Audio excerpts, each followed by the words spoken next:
नमस्कार दोस्तों। आरक्षण को लेकर सुप्रीम कोर्ट के जो दो सुप्रीम फैसले हैं उसके बारे में हम लोग चर्चा करेंगे। पहला मैटर जो है आपका राजस्थान हाई कोर्ट से है, जो सुप्रीम कोर्ट गया था, जिसमें सुप्रीम कोर्ट ने कहा कि कोई भी कैंडिडेट है, किसी भी कैटेगरी का है, अगर जो उसके मार्क्स जो है वो जनरल से ज्यादा आते हैं तो वो जनरल सीट में जो है, जो अनरिजर्व सीट है उसमें वो माइग्रेट करेगा। और ये मैटर राजस्थान हाई कोर्ट का था। वहां की एक वैकेंसी थी जो कलर ग्रेड सेकंड की, और उसमें वो सुप्रीम कोर्ट ने ये फैसला दिया था। इस पे हम डिटेल्ड वीडियो बनाए हैं, अगर जो आप चाहें तो उसको जाके देख सकते हैं, और आप लोगों ने काफी उसको पसंद भी किया है।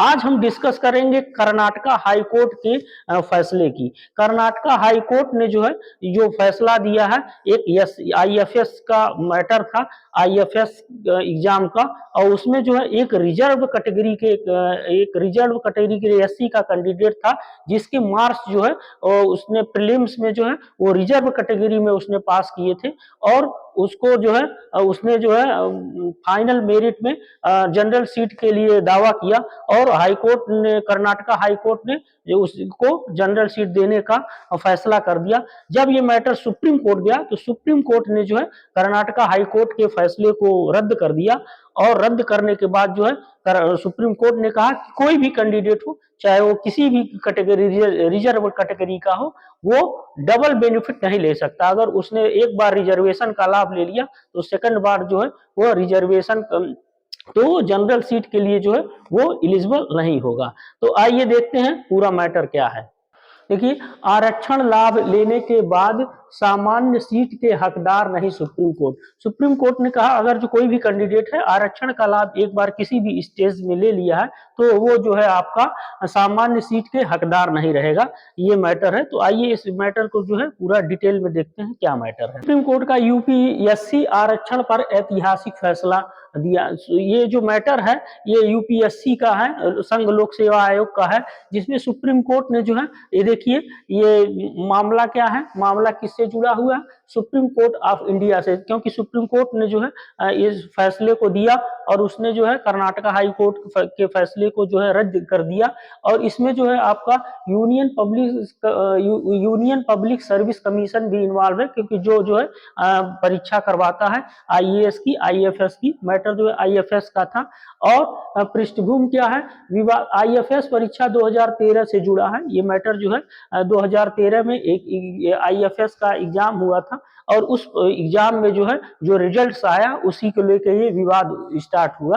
और उसमें क्या हुआ था, एक आरक्षित वर्ग के उम्मीदवार ने प्रारंभिक परीक्षा में कट ऑफ में छूट ली थी। तो उसमें जो है आईएफएस की परीक्षा थी, उसमें एक रिजर्व कैटेगरी का उम्मीदवार ने जो है वो जो प्रीलिम्स होता है, ऑलरेडी आप लोग जानते हैं, इसमें जो है 3 एग्जाम्स होते हैं यूपीएससी में, प्रीलिम्स होता है, मेंस होता है, इंटरव्यू होता है। तो जो रिजर्व कैटेगरी का जो उम्मीदवार था, जो आरक्षित वर्ग का उम्मीदवार था, उसने प्रीलिम्स में जो है वो अपना रिजर्वेशन का लाभ लेके कम मार्क्स में जो है कट ऑफ को पार किया था। तो प्रारंभिक परीक्षा में कट ऑफ में उसने छूट ली थी, रिजर्वेशन का लाभ ले लिया था। बाद में उच्च अंतिम मेरिट के आधार पर जनरल सीट की मांग की, और बाद में उसने कहा जो फाइनल मेरिट बनती है, तो फाइनल मेरिट में जो है उसने कहा कि जो है उसके मार्क्स जो जनरल की सीट थी उससे ज्यादा थी। तो उसने क्या कहा कि हमको जो है जो जनरल की सीट चाहिए, और उसने जो है तो वो मैटर कर्नाटका हाई कोर्ट में गया, और कर्नाटका हाई कोर्ट ने, देखिए, कर्नाटका हाई कोर्ट ने जनरल सीट देने का आदेश भी दे दिया। तो कर्नाटका हाई कोर्ट ने यहाँ देख रहे हैं, उसने जनरल उस कैंडिडेट को, रिजर्व कैंडिडेट को, आरक्षित वर्ग के उम्मीदवार को जनरल सीट देने का आदेश भी दे दिया। इसी भी सुप्रीम कोर्ट ने क्या कहा अपने मुख्य फैसले में, फाइनल डिसीजन में, यदि किसी आरक्षित वर्ग के उम्मीदवार ने परीक्षा के किसी भी चरण में कोई छूट या रिलैक्सेशन ले ली है तो वह सामान्य सीट जनरल का हकदार नहीं होगा। तो सुप्रीम कोर्ट ने अपने फैसले में कहा कि कोई भी अगर जो रिजर्व कैंडिडेट आरक्षित वर्ग का उम्मीदवार है, अगर वो किसी भी स्टेप में जो है वह आपका रिजर्वेशन का लाभ ले देता है, आरक्षण का लाभ ले देता है, तो वो जो है फाइनल तो वह जनरल सीट का दावा नहीं कर सकता। तो ये जो है सुप्रीम कोर्ट ने अपने फैसले में कहा। और निर्णय देने वाली जो पीठ थी उसमें जो है जो जजेस थे, वो देखिए न्यायमूर्ति जे के महेश्वरी जी थे, और जो है न्यायमूर्ति जो है विजय बिश्नोई जी थे, ठीक है, जिन्होंने जो है इस फैसले को दिया। नियम की व्याख्या क्या थी, उन्होंने जो नियम इसके पीछे बताया वो आईएफएस परीक्षा नियम 2013 नियम 14 को हवाला दिया।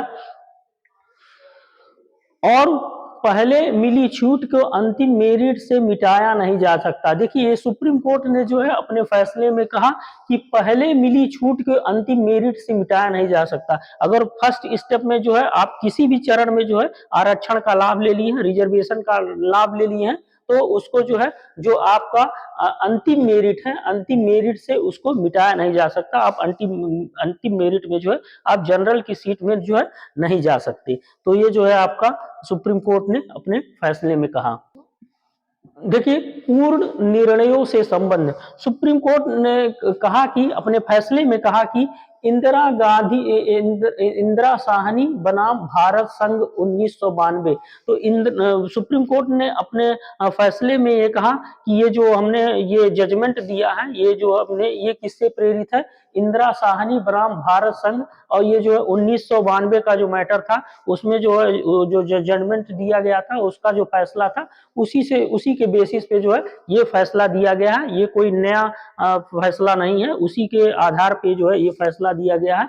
और जो है Union of India versus Sajib Rai 2025 का जो मैटर है उससे प्रेरित जो है पूर्ण निर्णयों से, तो इन पूर्ण निर्णयों से जो है इसका संबंध है।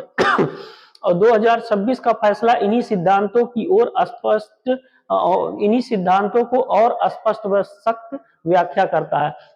तो ये जो सुप्रीम कोर्ट का 2026 का फैसला है ये इन्हीं दो जो इंदिरा साहनी बनाम भारत संघ और Union of India versus Sajib Rai का जो मैटर है इसी से जो है आपका इसी के बेस पे ये जजमेंट है, ठीक है। लाभ किसे आरक्षण लाभ माना जाएगा, माने जाएंगे आरक्षण लाभ अगर जो आपने कम कट ऑफ अंक का जो है अगर जो फायदा ले लिया है तो उसको आरक्षण का लाभ माना जाएगा। उसको आपने ये माना जाएगा कि आपने रिजर्वेशन का जो है यूज किया है। जैसे इस मैटर में हुआ था आईएफएस वाले परीक्षा में, इसमें जो कैंडिडेट था आपका वो जो है आपका एससी का कैंडिडेट था और उसने जो है उसके जो मार्क्स थे उसने जो प्रीलिम्स क्वालिफाई किया था वो कैटेगरी के मार्क्स में किया था, तो उसमें कॉमन कट ऑफ का उसने यूज किया था इसीलिए। और उसने फाइनल कट ऑफ में जो है फाइनल जो है मार्क्स कट ऑफ में और वो जो है जनरल की कैटेगरी की मांग कर रहा था। नेक्स्ट जो है अगर जो आयु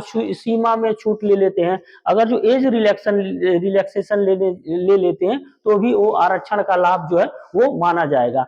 और अतिरिक्त प्रयास अटेम्प्ट्स, अगर जो अटेम्प्ट्स जैसे कई बार जो है जो ये आईएएस की जो एग्जाम्स होते हैं इसमें जो है जो कैटेगरी के स्टूडेंट्स हैं उसमें नंबर ऑफ जो है अटेम्प्ट्स में अगर जो उसका फायदा ले लिया है, जनरल के कंपैरिजन में अटेम्प्ट्स ज्यादा होते हैं तो जो है तो अतिरिक्त प्रयास अटेम्प्ट्स का अगर लाभ ले लिया तो भी वो आरक्षण का लाभ जो है वो माना जाएगा, ठीक है।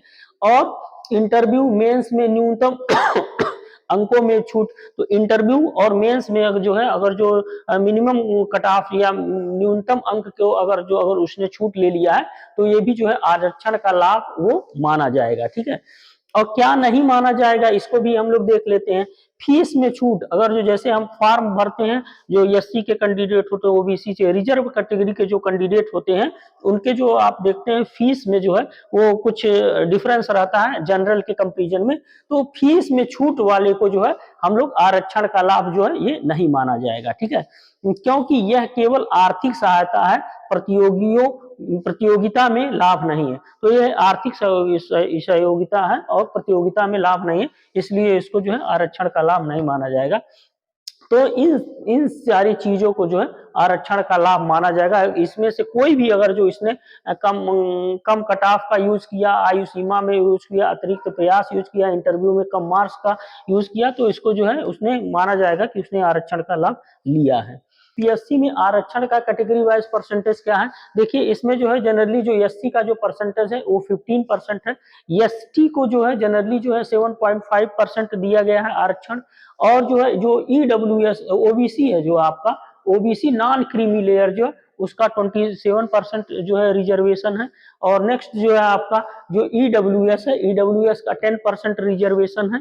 और इसी तरह जो है इकोनॉमिकल वीकर सेक्शन जो है उसका जो है 10% है। और जनरल या अनरिजर्व का जो है लगभग जो है 40.5% जो है रिजर्वेशन है यूपीएससी एग्जाम में। और कुल जो आपका जो कुल रिजर्वेशन हो गया, आरक्षण हो गया, वो है 59.5% जो है ये कुल रिजर्वेशन है।